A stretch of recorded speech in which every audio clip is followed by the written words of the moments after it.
Episode की शुरुआत में जितने भी नए आए हुए डेसिपल होते हैं वो सभी आपस में ही फाइट कर रहे होते हैं, क्योंकि ये उनकी एक प्रैक्टिस है। क्योंकि अब कुछ दिनों बाद यहाँ पर सारे नए आए हुए डेसिपल के कंपटीशन होने वाला है। उसी की प्रिपरेशन करने के लिए सभी लोग यहाँ पर अपनी प्रैक्टिस कर रहे हैं, जिसमें मूचेन तो लुओली के साथ फाइट कर रहा होता है, तो वहीं चूकी किंगलिंग के साथ फाइट करना शुरू कर देता है। और मुकाई तो सीधा थंडर रिलम के अंदर जा चुका था ताकि वहां जाने के बाद वो अपना कल्टीवेशन कर सके। तो वहीं बाकी सारे लोग मूचेन और लुओली जब आपस में फाइट कर रहे होते हैं तो उनके ऊपर शर्त लगाना शुरू कर देते हैं कि लुओली जीतेगी या फिर मूचेन जीतेगा। वहाँ की जो लड़कियां होती हैं वो लुओली पर शर्त लगा रही थी, तो लड़के मूचेन के ऊपर शर्त लगा रहे होते हैं, क्योंकि उन्होंने मूलन के साथ लड़ते हुए उसकी ताकत देख ली थी कि मूचेन के पास कितनी ज्यादा ताकत है। तो वही उन दोनों की फाइट में मूचेन वहां पर अपने डेथ मार्क का इस्तेमाल कर लेता है और उसका यूज करते हुए वो लुओली के ऊपर अटैक कर देता है। लेकिन लुओली कमजोर नहीं थी, वो अपनी स्वॉर्ड स्लैश का इस्तेमाल करते हुए डेथ मार्क का जो जितना भी अटैक होता है उन सभी को वहां पर वो खत्म कर देती है और इस वजह से वहां पर काफी जोर का धमाका हो जाता है। लेकिन तभी धुएं के अंदर से मूचेन सीधा लुओली के पास आ जाता है और जैसे वो उसे पकड़ने वाला होता है लुओली उसके पीछे आते हुए अपनी स्वॉर्ड उसके ऊपर रख देती है, जिस वजह से सभी लोगों को लग रहा था कि यहाँ पर लुओली जीत चुकी है।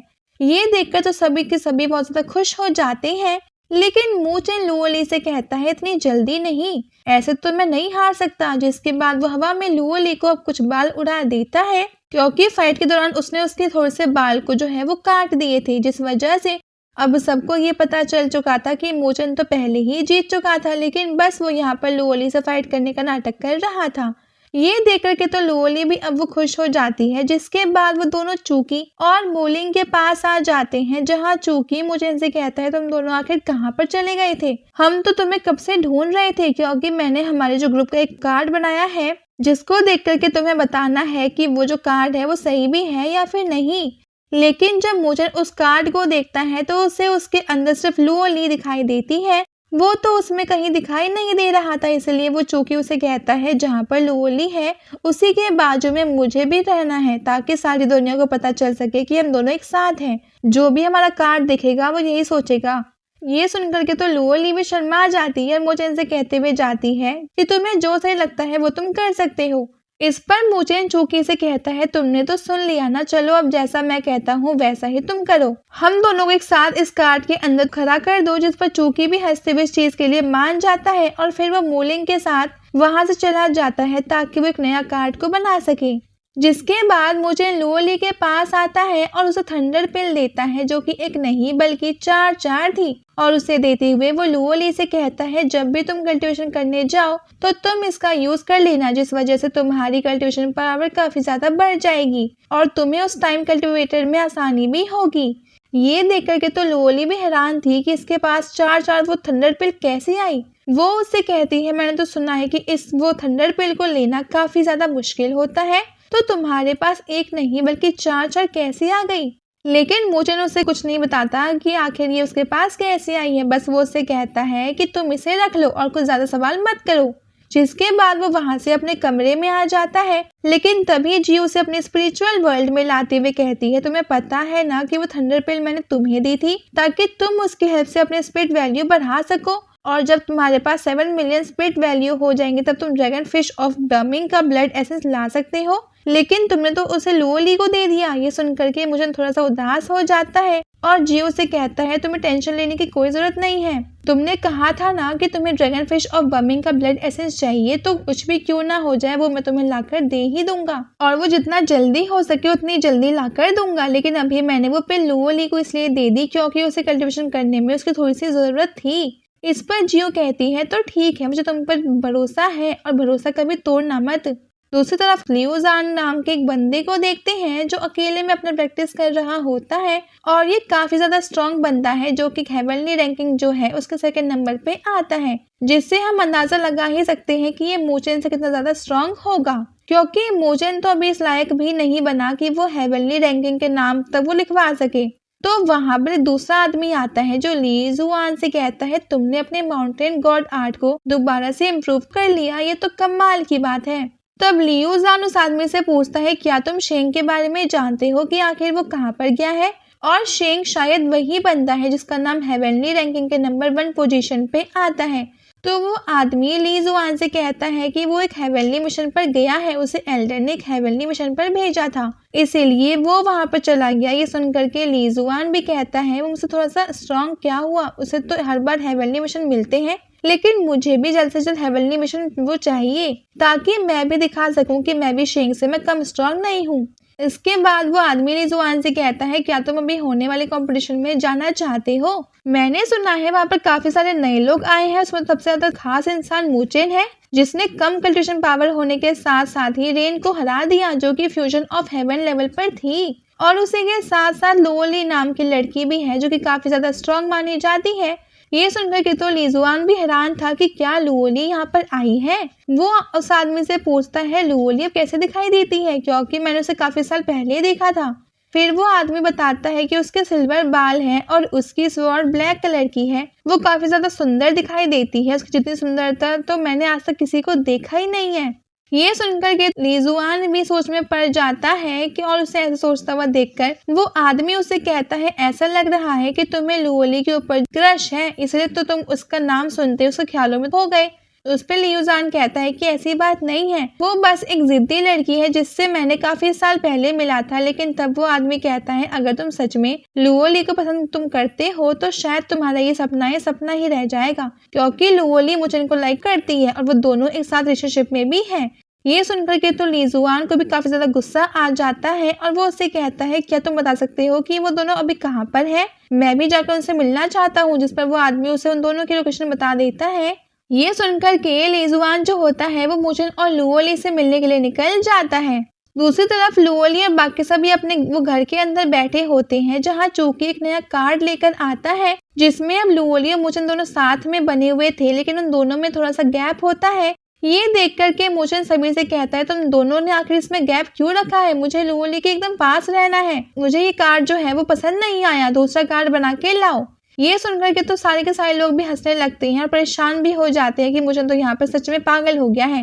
तभी वहां पर लीजुआन आ जाता है, इसलिए मुचेन और लुओली दोनों उसके पास जाते हैं। यहाँ लीजुआन तो लुओली को बस देखते ही रह जाता है। तब उसे ऐसा देखता हुआ देखकर मुचेन जो होता है लुओली से पूछता है क्या तुम इसे जानती हो? जिस पर लुओली कहती है कि हाँ मैं इसे जानती हूँ, ये मेरा पुराना दोस्त था और इसका नाम लीजुआन है। जो सुनकर के तो चूंकि भी हैरान था कि ये तो वही लीजुआन है जिसका नाम हेवनली रैंकिंग के 2nd पोजीशन पे आता है। और जैसे ही ये बात मुचेन सुनता है उस समझ में आ जाता है कि ये तो लीजुआन उससे कई गुना ज्यादा स्ट्रांग है, इसीलिए वो उसके पास जाकर के उसे सीनियर कहते हुए वो ग्रीट करना शुरू कर देता है। ये देख करके लीजुआन जो होता है वो लुओली से कहता है तुम्हें ऐसा नहीं करना चाहिए था कि तुमने इस मुचेन के लिए अपनी लेन को तुमने क्यों छोड़ दिया। इस चीज पे लुओली उसे कहती है कि मैं चाहे मैं जहाँ भी जाऊँ वो मेरी दिक्कत है, तुम्हें आखिर उसमें टांग लाने की कोई जरूरत नहीं है। ये सुनकर के तो लीजुआन को काफी ज्यादा गुस्सा आ जाता है क्योंकि वहाँ पर मुचेन और लुओली दोनों एक दूसरे का हाथ पकड़ के वो थे, इसीलिए वो वहाँ पर अपनी पावर को एक्टिवेट करना शुरू कर देता है। और जैसे उसकी पावर वाला अटैक लुओली को लगता है तभी मुचेन उसके सामने आकर शील्ड बना देता है, जिस वजह से वो अटैक लुओली को नहीं लग पाता। और अब इसके साथ ये पार्ट ये पे एंड हो जाता है। इसे कहता है तुम्हारी और लुओली दोनों की भलाई के लिए तुम्हें उससे अलग हो जाना चाहिए। लेकिन मुचेन उससे कहता है मैं तो उससे अलग नहीं होने वाला, आखिर तुम होते कौन हो जो मुझे उससे अलग करवा सको। हम दोनों ने काफी टाइम पहले ही वादा कर लिया था कि एक दूसरे के सामने कोई भी मुसीबत क्यों ना आ जाए, हमेशा एक दूसरे का साथ देंगे और साथ में मिलकर हर मुसीबत का मुकाबला हम लोग करेंगे। तो अब मैं लुओली को छोड़कर कैसे जा सकता हूँ, चाहे दुनिया कोई भी ताकत क्यों ना आ जाए वो हम दोनों को अलग नहीं कर सकती। ये देख करके लीजुआन जो होता है मुचेन से कहता है तुम नहीं जानते कि तुम्हारी वजह से लुओली का यहाँ पर कितना टाइम बर्बाद हुआ है। वो काफी टाइम से सिर्फ तुम्हारा इंतजार वो कर रही थी कि तुम कब वापस यहाँ पर आओगे, और अगर तुम उसके साथ रहे तो वो कभी भी अपनी कल्टिवेशन पावर ठीक तरीके से नहीं बढ़ा पाएगी, क्योंकि तुम हर टाइम उसके साथ चुपके रहते हो। इसलिए मेरी मानो और उससे अलग हो जाओ। तुम बस अपने मजे के लिए लुओली के साथ रह रहे हो, लेकिन तुम नहीं जानते कि आखिर उसने कितने सैक्रिफाइसेस दिए हैं। अगर तुम जान लोगे तो तुम्हारे पैरों तले जो है वो जमीन निकल जाएगी। तुम एक सेल्फिश इंसान हो जिसने अपने आप के सिवा कुछ भी दिखाई नहीं देता, इसीलिए तुम लुओली के लायक ही नहीं हो। इसके बाद वो कुछ और बातें मुझे को बताने वाला होता है, लेकिन वो जैसे ही वो बातें पूरी मुझे को बताता है, इससे पहले ही लुओली अपनी स्वॉर्ड निकाल करके ली जुआन के गले पर रख देती है और उससे कहती है, मैं आखिरी बार तुमसे कह रही हूँ कि मैंने कुछ भी किया वो मेरी मर्जी थी। अगर तुमने दोबारा कुछ कहने की कोशिश की तो मैं भूल जाऊंगी कि हम दोनों कभी दोस्त भी थे। इस पर ली जुआन लुओली से कहता है, क्या तुम्हें सच में लगता है कि मोचन तुम्हारे लायक है? तुम जो इतनी सारी चीजें कर रही हो वो मोचन की सोच से भी ज्यादा है। एक वीक इंसान तुम्हारे जैसे स्ट्रॉन्ग लड़की को वो डिजर्व तो नहीं करता। लेकिन तब मोचन वहां पर आकर लुओली को शांत करवा देता है और उससे कहता है, ये मैटर अब मैं ही संभालता हूँ। जिसके बाद वो ली जुआन से कहता है, मैं ये तो नहीं जानता कि आखिर लुओली ने मेरे लिए यहाँ पर कौन कौन से सेक्रीफाइसेस दिए हैं, लेकिन जब उसने मुझसे वादा किया था कि वो हर डेंजर में मेरा साथ देगी तो मैं भी हर डेंजर में उसका साथ देने के लिए तैयार हूँ। और मैं यहाँ पर मैं कसम खाता हूँ कि दुनिया में जो भी डेंजर क्यों ना आ जाए उसे हम दोनों साथ में ही हम लोग लड़ेंगे। जिस पर ली जुआन मुझे ऐसे कहता है, तुम्हारी कल्टिवेशन पावर के हिसाब से तो तुम मुझसे 10 कदम दूर रहने के भी लायक नहीं हो। तो तुम यहाँ पे किस हिसाब से सोचते हो कि तुम लुओली को हर डेंजर से तुम उसको बचाओगे? ऐसा कभी नहीं हो सकता। जिस पर मोचन कहता है, तो ठीक है, अब मैं और ज्यादा स्ट्रांग बनकर दिखाऊंगा और जो तुम अपनी पावर पे इतना घमंड दिखा रहे हो सबसे पहला मेरा कॉम्पिटिटर तुम ही होगे। और देख लेना, जिस दिन मैंने तुम्हें हरा दिया तो तुम्हें तुम्हारी औकात समझ में आ जाएगी। इस पर ली जुआन कहता है, तुम्हारे अंदर कॉन्फिडेंट तो बहुत ज्यादा है, लेकिन ये फिल्मी डायलॉग यहाँ पर नहीं चलने वाले। अगर तुम्हें मुझसे फाइट भी करनी है तो तुम्हें अपने आप को साबित करके दिखाना होगा कि तुम मेरे सामने खड़े होने के लायक हो। मैं तुम्हें एक चैलेंज देता हूँ, अभी जो नया कंपटीशन होने वाला है सारे नए आई डेसिबल का, तो अगर तुम उसमें अगर फर्स्ट पोजीशन पर आए तब मुझसे फाइट करने के लिए लायक हो जाओगे। जिस पर मुझे कहता है, तो ठीक है, तो अब ये तय हुआ कि मैं इस कंपटीशन में फर्स्ट आके ही रहूंगा और उसके साथ साथ हेवनली रैंकिंग में तुम्हारी सेकंड रैंकिंग हटाकर फर्स्ट पोजीशन वहां पर भी हासिल मैं कर लूंगा। तब तुम्हें समझ में आएगा कि आखिर तुमने किस इंसान से पंगा लिया था। ये सुनकर तो ली जुआन उसे अब कुछ जवाब ही नहीं देता और सुना वहां से चला जाता है। अब रात को मोचन अपने कमरे में आकर कल्टिवेशन करना शुरू कर देता है, जहां वो अपनी पावर दिखा करके ये कह रहा होता है कि मेरे पास अभी जितनी पावर है उस हिसाब से तो मैं शायद इस कॉम्पिटिशन के अंदर फर्स्ट पोजीशन ले पाऊंगा। मुझे अब अपने आप को और ज्यादा स्ट्रांग बनाना होगा। इसीलिए वो वहां पर बैठकर अपना कल्टिवेशन करना स्टार्ट कर देता है। अब वो पूरी रात कल्टिवेशन कर रहा होता है, जिसके बाद अगले दिन चौकी आकर उसे बताता है कि कंपटीशन स्टार्ट होने वाला है, इसीलिए तुम्हें जल्दी वहां पर चलना चाहिए। ये सुनकर के मोचन कंपटीशन में जाने के लिए रेडी हो जाता है और जैसे वो वहां पर आता है उसे काफी सारे डेसिबल आए हुए दिखाई देते हैं, जिनमें सारे के सारे नए आए हुए डेसिबल थे और वो सभी यहाँ पर इसी कंपटीशन में हिस्सा लेने के लिए आए होते हैं। जहाँ पर मोचन के सारे दोस्त मोचन से कह रहे होते हैं कि देख लेना, तुम यहाँ पर फर्स्ट पोजीशन हासिल करना चाहते हो ना, हम भी उसे हासिल करना चाहते हैं, तो इसलिए तुम्हें जरा हमसे भी सावधान रहने की नीड है। लेकिन मोचन तो उन्हें बेस्ट ऑफ लक कह रहा होता है कि तुम जितनी चाहो उतनी तुम कोशिश तो क्यों ना कर लो, लेकिन फर्स्ट पोजीशन तो मेरी होगी। उसके बाद वहां पर एक एल्डर आ जाता है जो कि बहुत ही छोटा बच्चा दिखाई दे रहा था, लेकिन उसकी हाइट बच्चों वाली होती है पर उसकी उम्र काफी ज्यादा बड़ी थी। अब वो यहाँ पर आने के बाद सभी को चुप करवा देता है, जिसके बाद वो सभी से कहता है अब इस साल का जो कंपटीशन होने वाला है वो थोड़ा अलग टाइप का होगा। जिसके बाद वो सभी को अपने बारे में बताना शुरू कर देता है कि मेरा नाम ज़ूतियांग है और मैं सेलेस्टियल सेक्ट का एक एल्डर हूँ। ये सुनकर के चूकी जो होता है मुझे उनको बताने लगता है कि नॉर्दर्न ह्यूमन स्पिरिचुअल एकेडमी 2 हिस्सों में डिवाइडेड है। इसमें से आधा एल्डर सेलेटीन एल्डर है और आधे अर्थली एल्डर है। सेले एल्डर बहुत ही कम दिखाई देते हैं और उन्हीं में से एक ज़ूतियांग भी है। जिसके बाद ज़ूतियांग यहाँ सारे लोगों को इस कंपटीशन के रूल समझा रहा होता है कि यहाँ पर कोई ऐसी फाइट नहीं होगी जिसमें 2 लोगों को आपस में फाइट वहाँ पे करनी है, बल्कि इस कंपटीशन के अंदर तुम्हें स्पिरिचुअल माउंटेन में जाना होगा और वहाँ पे जो समिट बना हुआ है उसके अंदर से तुम्हें फ्लैग को लेकर आना है। जो भी सबसे पहले फ्लैग तक पहुंचेगा वो इस कंपटीशन का नंबर 1 कहलाएगा। ये सुनकर के सारे लोग अब हैप्पी हो जाते हैं कि क्या इतना आसान कंपटीशन, हमें उस पहाड़ पर जाकर उस फ्लैग को लेकर आना है, ये तो कोई भी वहाँ पे कर सकता है।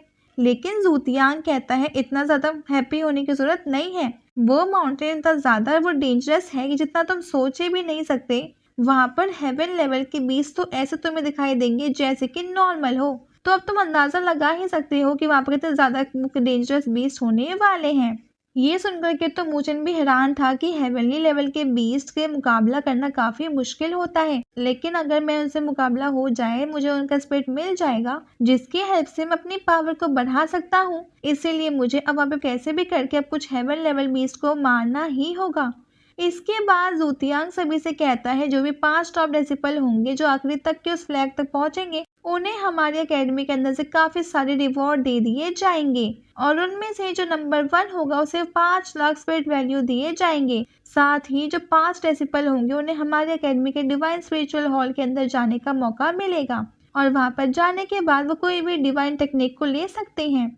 ये सुनकर के तो सारे लोगों की जो अब वो खुशी का ठिकाना ही नहीं था कि उन्हें डिवाइन टेक्निक भी मिलने वाली है। इसीलिए ये कंपटीशन तो बहुत ही कमाल का होने वाला है। अगर फर्स्ट नहीं आया तो कम से कम टॉप 5 में तो आना ही होगा। जिसके बाद जूतियांग वहां पर एक पोर्टल बनाना शुरू कर देते हैं ताकि सभी को एक नज़ारा दिखा सके कि स्पिरिचुअल माउंटेन दिखाई कैसा देता है। जैसे सभी स्पिरिचुअल माउंटेन को देखते हैं वो सभी हैरान रह जाते हैं क्योंकि वो जगह बहुत ज्यादा सुंदर दिखाई दे रही थी, लेकिन वो जितनी ज्यादा सुंदर ये जगह दिखाई दे रही होती है अंदर जाने के बाद वो उतनी ज्यादा डेंजरस होने वाली है। उसके बाद जूतियांग वहां पर एक पोर्टल बना देता है और सभी को उस पोर्टल के अंदर जाना होगा। जैसे ही वो उस पोर्टल के अंदर जाएंगे वो सीधा सीधा वहां से स्पिरिचुअल माउंटेन के अंदर टेलीपोर्ट हो जाएंगे। जिसके बाद जूतियांग सभी से कहता है कि मेरे हिसाब से मैंने तुम सभी को सारे रूल बता दिए हैं, इसीलिए अब यहाँ से कंपटीशन शुरू होता है। सारे लोग उस पोर्टल के अंदर चले जाओ। तब इस चीज को देखकर मूचेन लुओली जो होते हैं अपने बाकी दोस्तों से कह देते हैं हमें यहाँ पर अब कुछ ज्यादा ही गड़बड़ी लग रही है क्योंकि मुझे नहीं लगता कि वहाँ पर वो कोई डेंजर सिर्फ हेवन लेवल के बीच से होगा, वहाँ पर कुछ और भी ज्यादा हो सकता है और वो डेंजरस इसलिए तुम सभी को सावधान रहने की जरूरत है और हो सके तो एक साथ रहने की कोशिश जो है वो करना। जिस पर सारे लोग मान जाते हैं और फिर सारे लोग एक एक करते हुए उस पोर्टल के अंदर जाना शुरू कर देते हैं। लेकिन उन सभी के जाने के बाद एल्डर का जो एक साथी होता है वो उस एल्डर से कहता है आपने तो चीज बताया ही नहीं कि उस पहाड़ी की चोटी पे एक सबसे ज्यादा खतरनाक चीज है। ये सुनकर के तो जूतियांग भी हैरान था कि अरे मैं तो उस चीज के बारे में बताना इन लोगों को भूल ही गया, वो तो इस माउंटेन की सबसे ज्यादा खतरनाक चीज है। लेकिन खैर कोई बात नहीं, स्टूडेंट्स को थोड़ा सरप्राइज तो मिलना चाहिए। मैं भी तो देखूँ ये अचानक खतरों से मुकाबला वो लोग कर भी पाते हैं या फिर नहीं। और फिर ये सीन दिखाते ही ये पार्ट यहीं पे एंड हो जाता है।